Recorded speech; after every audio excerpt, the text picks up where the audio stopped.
Imagination creates new ideas from past experiences. From watching hands picking cotton, could you imagine a machine which will do the work of hundreds of hands?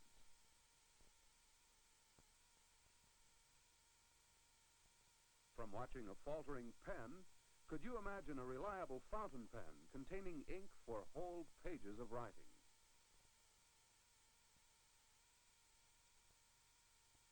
Men watching soaring birds have imagined themselves in flight, looking down on earthbound creatures. From the earliest days, imagination has helped in the creation of new inventions. Applied to the problems of lighting, imagination produced this, and this,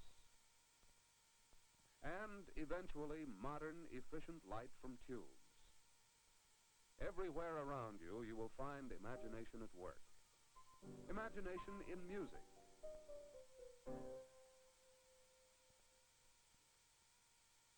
Imagination in art. Imagination in books. When you read books, you bring life to them with your imagination. You get more out of your reading when you use three types of imagination: what you see, what you hear, and what you feel. For example, when you study geometry, you use visual imagination to help you. That cube and cylinder are easier to work with when you can imagine what they look like. Visualization, or forming a mental picture, is one form of imagination. Or say you're studying Spanish. Auditory imagination will help you learn new words. Imagine the sound. Hear it first in syllables. Hacienda. Then put the syllables together into a complete word. Hacienda. Hacienda. Imagining what things sound like is an important way your imagination can help you. Here's another way. You're thinking about baseball, and your imagination is giving you the feeling of the game. Tenseness, readiness for physical action, alertness, activity. You're all set to play ball. This is kinesthetic imagination. And it's another way imagination can serve you if you use it wisely. Imagining the feeling of a baseball game will enrich your appreciation of a baseball story. And your studies. Well, imagination properly used can help you learn your studies, too. Now, how skillful is your imagination? Let's try out your visualizing. Close your eyes. Can you imagine a picture to go with these sounds?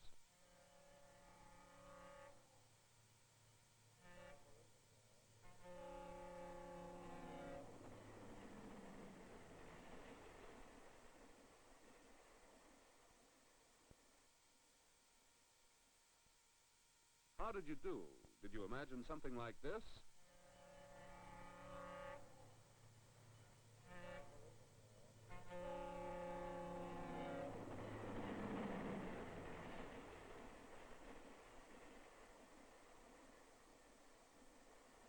Now let's try your auditory imagination.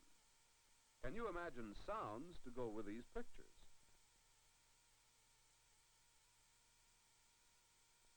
Now compare them with these.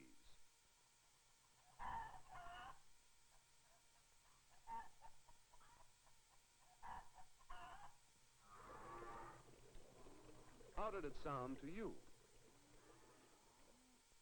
Here's another. What does it feel like to run up a hill like this? Can you imagine?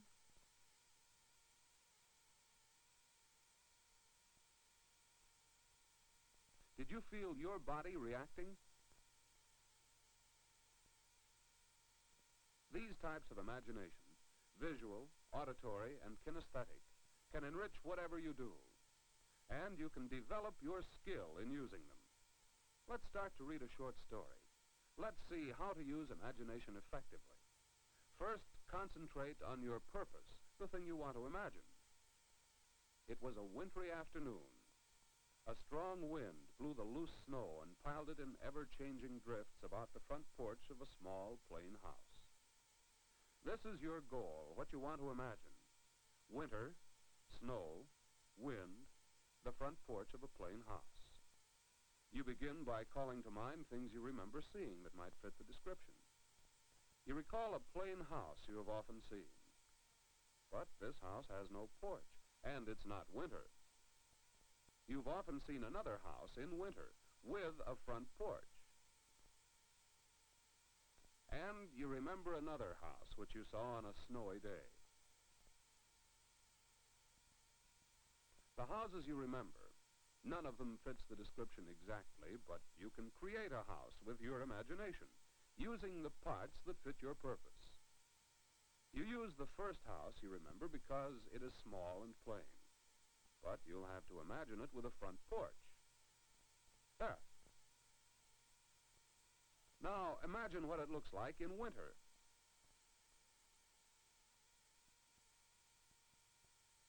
And finally, what it looks like on a windy afternoon.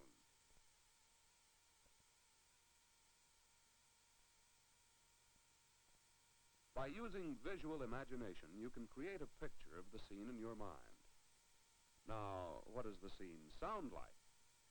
You remember the sound of winter wind, and you recreate that sound in your imagination. Now, there is one thing left to imagine. How does this scene feel? Can you feel the wind? Can you feel the cold? Try letting your body respond easily and freely. This will help build the imagined feeling. Now, have you imagined the scene you need to appreciate the story? Keep the words in mind. It was a wintry afternoon. A strong wind blew the loose snow and piled it in ever-changing drifts about the front porch of a small, plain house. Wait a minute. The emphasis is on the front porch. You have to imagine yourself a little closer to the porch. That checks better with the original description. Let's review the steps used in creating such a scene in your imagination. First, concentrate on your purpose, or on the new image you want to create. Think carefully about what you propose to imagine. Then, recall relevant images. That's the second step. Remember things you have seen, things you have heard, and things you have felt in the past that are similar to what you want to imagine. Then, create a new image, adding as much enriching detail as possible. Do this by picking out the parts of relevant images that fit the purpose and discarding the rest. And finally, check with your purpose. Test your new image against what you set out to imagine in the first place, and make adjustments in it if necessary until you're satisfied that it fits your purpose. These are the steps to effective imagination. These are the steps to follow when you read, when you write, in your speaking, in your problem solving, in your listening.